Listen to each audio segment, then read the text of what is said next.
Last Buddhist monarchy kingdom यानी कि सिक्किम भारत में शामिल हुए 50 वर्ष पूरे हो गए। और जब भी 50 या 100 वर्ष पूरे हो गए तो डेफिनेटली ये इन्फॉर्मेशन हमारे लिए काफी इंपॉर्टेंट हो जाती है। तो आइए समझते हैं कि आखिर सिक्किम की हिस्ट्री क्या रही भारत में विलय की।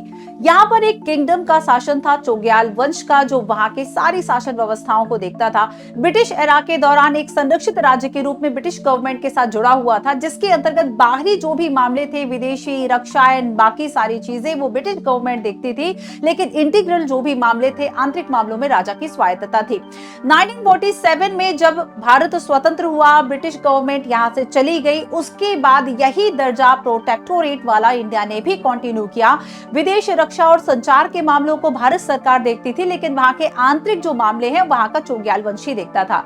आप सभी जानते हैं कि 1970 के दशक में कई ऐसे देश थे जिनकी जनता ने लोकतंत्र को, डेमोक्रेसी को ज्यादा अपनाया, ज्यादा प्रेफरेंस दी बजाय कि किसी किंगडम, किसी मोनार्की के चलते। और यही यहां पर भी घटना होती है।